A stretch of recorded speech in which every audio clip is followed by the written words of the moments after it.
This was tough. I haven't heard this. This is great. So let's tough. rewind a little bit. When you first heard, and when we first heard about the Lucic Neal swap, which I don't, for two teams that are such rivals, it's shocking the amount of players that go up and down that highway to each other. It is so tough to win that trade. Incredibly tough to win that trade. Like, okay, Leafs make a dumb deal with, like, Columbus. Not a big deal. Still the same conference and everything, but, like, it's not every minute of every day. Dude, that is one of the most vicious rivalries in the NHL when it comes to the fans. Yeah. And you go and you trade two players of... No, I was going to say that caliber, but their names are huge. Their names are huge. Their contracts are huge. Their skill hasn't been. And they also technically traded off goalies. They didn't trade directly, but Cam Talbot and Mike Smith switched teams. Yeah. Highway 2, man. It's warm. Warm with hockey players going back and forth. I don't get it. But here's... So you have James Neal, noted 25 goals man. The real deal. Always been a 25-goal guy. Calgary last year, it doesn't work out. James Neal does great with teams that look like expansion teams on paper. Yeah, right? He does great with You know what? It seems like there are players that... Like he's almost like an Andrew Burnett. You know what I mean? Like I feel that. That's a bit of a deep reference, but yeah. Andrew Burnett was drafted by 80 expansion clubs. Like every expansion team there ever was, Andrew Burnett was on. We have Andrew Burnett. So let's look at Milan Lucic. Like James Neal regularly scores 25 goals. That's a you expect that. Last year was odd. Last year was an off year. Milan Lucic hasn't scored 20 goals since his first season in Edmonton in 16-17. Ooh, that's so they further and further into the past? Because they went 82 games, 23 goals, 82 games, 10 goals, 79 games, 6 goals. So now they swapped them. Now you got to think, if you're Calgary, that the guy that is more likely to continue scoring has got to be James Neal. They had evidently huge issues with him. He came into camp out of shape. There was apparently attitude issues. Bill Peters and James Neal didn't apparently get along. I think it was Bill Peters liking Elias Lindholm more than James Neal. And so he gets bumped down, and then he gets bumped down, and then so some nights I don't even think he was in the lineup. So they toilet his value. They basically flush him. In the first year of a 5-year deal. Yeah, and then trade him for a guy whose value has been plummeting for 3 straight seasons. You know, and that's the thing. Like, you'd think with a James Neal, you go, how do we find a way to make this work? And maybe you do need a change of scenery, but Milan Lucic is the only trade you can do. And this is where it gets funny, because from the outset, everybody on Twitter, if you're watching this show, everybody here on this show could have told you that Edmonton for sure won that deal. Yeah. There's no way Edmonton loses that deal. My criticism of like Edmonton's wingers having Neal that high up, it had nothing to do with like, dude, that they won that trade. It was the right bet to make, and James Neal could easily return to being James Neal. Sure. And I still don't think it's enough on the wings. Even if he's older, James Neal, he's still James Neal. Yeah. You kill the trade. Yeah, he could score like 15 goals. Right. And they'd still win the trade. He had 40, 21, 27, 23, 31, 23, 25, 7. Yeah, like really, really consistent with one glaring, what the hell is this? Yeah, exactly. The problem is when it's the most recent season, you go, okay, so is he just in the toilet now? Right. Does he just stink? Like, remember I showed you Spezza's thing? He was, 80, 70, 90 points. Then he was 50, 60, 50, 60, 50, 50, 50, 20. Yes. Like, the drop-off is hard. Now, he's not as old as Jason Spezza, but you wonder, you go, okay, is this the new reality for James Neal? So, James Neal scores 4 goals last night. James Neal had 7 goals all of last season. In 3 games this year, he's got 6. He leads the league in goal scoring, and up until Calgary's first goal last night, he had as many goals as the Calgary Flames. So, if you are... let's say Calgary is a one government state. Okay. Let's say Calgary. Let's say Calgary. Let's say Calgary is the Soviet Union. Oh, and they've got what fur treaty is the Calgary Flames? They've got one news network. Okay. Does the one news network sound any different than how Eric Francis sounds on this clip. Don't trash Put it on. No, I don't. Listen. Are you saying Eric Francis sounds like the Soviet Union? I'm saying Eric Francis sounds like he's got a gun to his head. Listen to his explanation. Listen to this explanation of how the trade has gone for them so far. And granted, it's early, but are you serious? And before you play the clip, just quick context. So James Neal gets his 4 goals.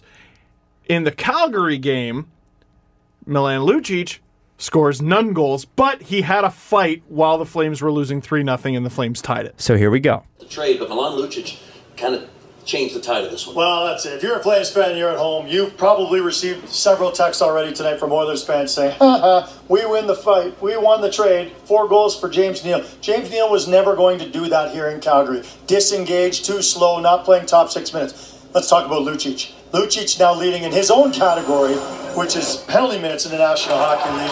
And this is an element the Calgary Flames dearly were looking for. Look at that hit. He absorbs that, and then he does exactly what everyone in the building knew what was happening next. It turned this game around. There are several things that turn around, but this is a big, big part of it. Again, Lucic and Tkachuk working. Now, I want you to remember something. Calgary won the division last year with James Neal being terrible. This is a good hockey team. That's a crazy clip. That's a crazy clip. Now, am I wrong? If you're state news, does it sound any different? And so then I look at this and I go, like, okay, LA finished dead last year. Yeah. Calgary finished first. Well, and at the time of that fight, the Kings were out shooting the Flames like 25-6. Like, they were killing them. Right. But Calgary is that good, and Los Angeles is that bad. And listen, I understand sometimes fights change games. I do get that. Yeah. I understand that. This might be a rare example of it. Maybe. But also, can we not? Why are we taking away from the people that actually scored the goals? This is you're taking square peg round hole here. To me, this is well. Listen, we got to find a way to not have this Lucic deal look really bad to Flames fans, even though it looks really bad. So we're not going to talk about Matthew Tkachuk's getting 2 goals and playing. Hold on, sorry. There's video playing. We're not going to talk about Noah Hannafin's first goal. We're going to talk about this one thing that we're going to somehow spin this trade into a good thing. And here's the problem. You think I'm crazy. Eric Francis wrote an article today. And who was in net? Big Save Dave? Yeah. Yeah. Here's the article today. The shots were 15-1 at one point. Here's the lead-in to the article today. Okay. One leads the NHL in goals with 6, the other in penalty minutes with 26, and fights with 2. Yes, it's early, but both Milan Lucic and James Neal have fit the way their 2 new teams had hoped. Oh. Tell me that then the Flames were wrong. If the Flames want a fighter, you can pick up a fighter for $700,000, guys. Yeah, but this was how they got rid of James Neal. There was obviously something rotten. Yeah. Sure. There was something rotten. My point in this is that if that is the role they got Lucic for, they've got him for this year and 2 more after this to fight? No, 3. 3 more after this. Oh, it's a 7-year deal. Yeah, it's till 2023. Milan Lucic just signed, and he has some sort of no movement clause. So I'm sorry, but you can't tell me. And like Eric knows. Yeah. Eric must know. I'm trying to find the tweet. It was sent to me last night. Like, you're trying to spin this into a good thing for like Flames fans aren't stupid. They know. It sucks that James Neal didn't work out because it would have been great to have another scoring winger on that team full of talented superstars. And then they got Milan Lucic, who is, if Milan Lucic could skate faster, would still be a massive force in this league. I just don't think he's got it anymore. It's weird to see a reporter praise a guy for taking himself off of the ice and penalizing his team. Penalty minutes are a bad thing. No, even fighting minutes, that means you're down. You're not playing. The other team is down a man, but you're also down. It's a old man. thinking. Like, you ever see the Don Cherry documentary? I think it was in the first part when he was a player. No. Like the one guy would I can't remember who it was. He would get into fights on purpose because he fell behind for the league lead in penalty minutes. Like, he wanted to have the most penalty minutes, and it's something I remember on broadcast. Like, oh, he's pushing 300. That's not a good thing. No, it's just not. And also, that doesn't make sense. It changes the momentum. It gets the team motivated. I've always looked at it as like such a criticism of the rest of the team. You make $10 million $8 million. Man, you make $700,000 a year.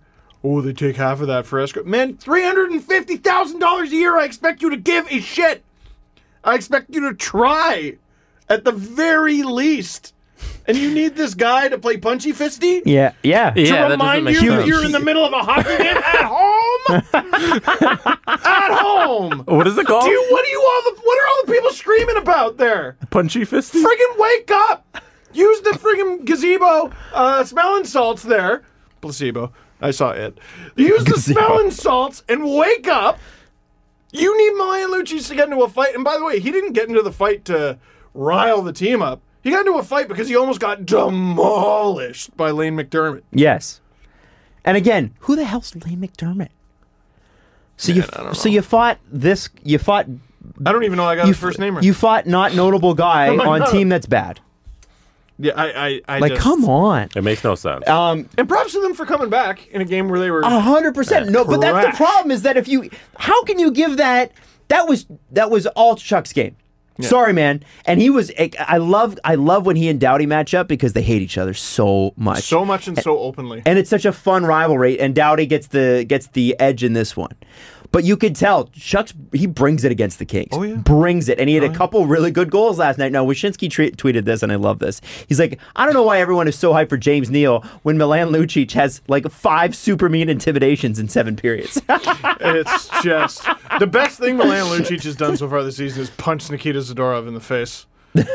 Wow, yeah, that was it was aggressive. Oh, it was dirty and like shouldn't have done it, and like it's wild that a lot of things in hockey aren't just considered straight up assault. But if anyone deserved it, it's Nikita Zadorov. I mean, there's a few guys in the league, and he can maybe use a pop. Right.